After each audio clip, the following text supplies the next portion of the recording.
Autre message ce matin. Bonjour Perfecto. En ce qui concerne la dénonciation, si le voisin prend déjà le volant de la voiture de sa femme, alors c'est déjà très grave. Peut-être même ce voisin a déjà déglingué sa femme à l'heure où on parle. Je ne sais pas d'après le verbe là, ce que ça veut dire. C'est Yves depuis Bafoussam qui envoie ce message.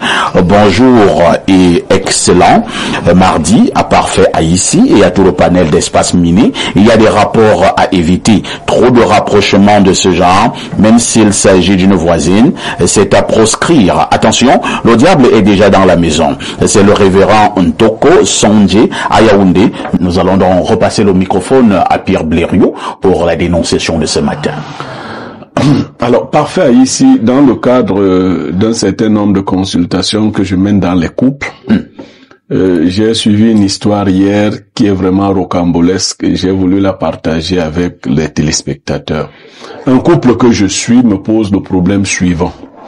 Le monsieur a offert une voiture à sa femme de marque Yaris. Il faut citer la marque.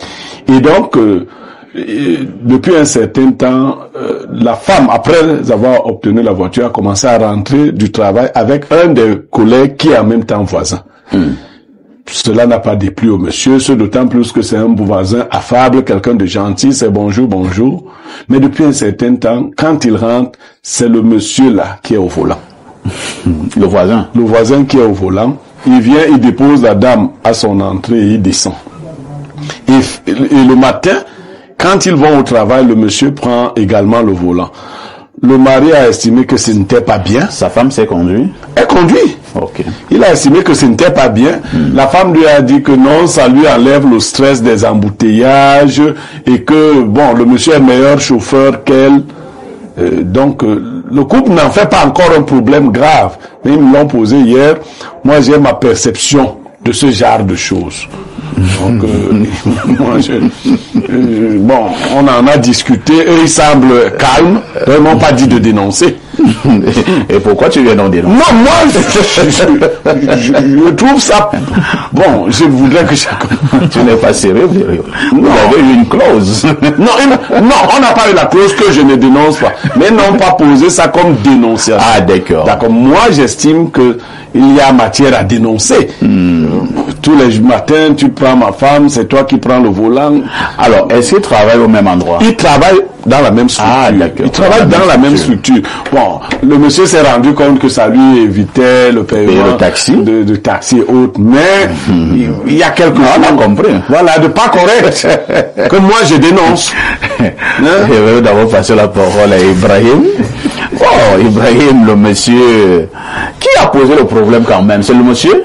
Oui, lors de la consultation, le monsieur m'a dit que bon... J'ai quand même un petit souci là. Oui, il dit que bon, il me demandait comment je vois ça. Je vais dire ce que je leur ai dit. C'est vrai que certaines personnes, eux-mêmes voient. Mais ils veulent que ce sont les autres qui disent. Bon, Ibrahim, votre réaction?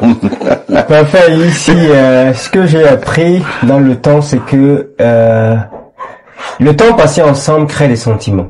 Ah bon? Le fait de s'approcher d'une personne avec une certaine proximité de façon continue et répétitive, ça crée des sentiments. Personnellement, moi, c'est pas mon chauffeur. Si ce monsieur était le chauffeur de l'entreprise, de ma maison, et qu'il conduisait ma femme au travail, il n'y avait pas de souci. Mais c'est pas mon chauffeur, je ne le paye pas pour ça. Et du coup, lui, il passe plus de temps avec ma femme. Parce qu'il passe du temps avec ma femme pour arriver au travail. Il passe du temps avec ma femme au travail. Il passe du temps avec ma femme à la maison. C'est un peu trop de temps passé avec ma femme, tu vois. Et donc, si ce monsieur sait que ce garçon est quand même beau, il faudrait qu'il mette un frein rapidement. Comme c'est encore un petit problème. Parce que ça m'est devenu un très grave problème. En tout cas, moi, je ne permettrai plus. Je demanderai gentiment à madame de dire à son voisin avec qui s'entendent bien, son collègue de travail, que apparemment ça dérange monsieur. Et comme ça le dérange véritablement, s'il te plaît, ne conduis plus ma voiture. Laisse-moi conduire ma voiture et... Mais il la porte quand même. Non, il le porte. Non, c'est du Elle prend le taxi et puis elle porte. Alors, c'est comme moi, je fais. Oui, mais on voulait que tu sois complet. Voilà, donc le monsieur ne conduit plus la voiture de la dame. Ouais. Et la dame ne porte même plus ce monsieur. Ça, c'est bien. Pierre Blériot, vous vous situez à quel niveau dans le cadre, entre guillemets, de ces dénonciations? Parfois, ici, je vous ai dit que je fais le suivi des couples et des familles. Quand je démarre ma voiture le matin pour partir au travail, en général, je ne porte pas mes enfants. Mais c'est pas parce que je porte mes enfants que je dois porter tous leurs camarades. C'est pas des donc le monsieur n'est même pas un écolier. Voilà ce que j'ai dit. C'est pas un écolier. Pour qu'on le porte, pour qu'on l'amène au travail. Il travaille, il gagne de l'argent, il doit assurer ce genre de choses. Qu'il assure son transport. Voilà. Au moment où le monsieur achetait la voiture à la femme, si la femme avait dit qu'elle avait trop peur des embouteillages et autres, il ne lui aurait pas acheté une voiture. Lui-même a déjà des voitures, il aurait pris juste un chauffeur pour l'accompagner. Et c'est en conduisant qu'on devient, mais c'est moi ce que je lui ai dit. Madame, on affronte ça, ça fait partie de la vie. Il faut éviter de créer de la dépendance. Parce que, disons même qu'il n'y a rien jusque-là. Elle a créé de la dépendance. Elle ne peut pas rentrer avant que le monsieur ne soit rentré. Ouais. Elle ne peut pas partir avant.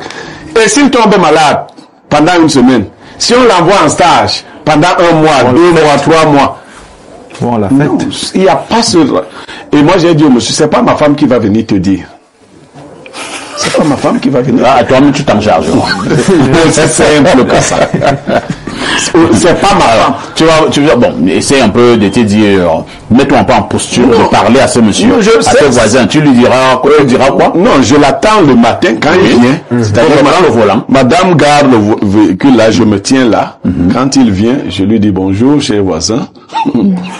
Bonjour. Il dit bonjour. Oui, j'ai constaté que c'est vous qui êtes devenu le chauffeur de ma femme.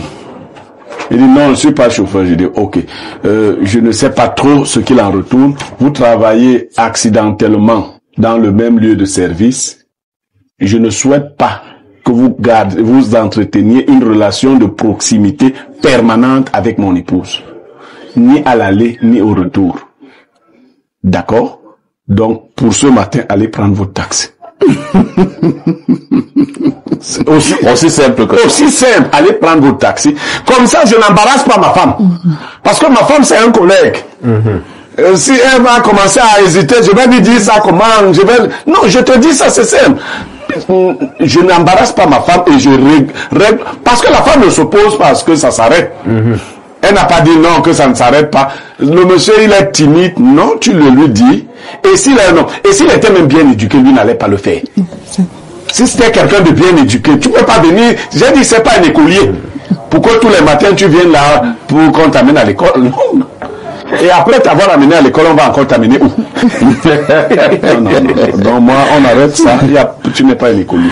Merci bien.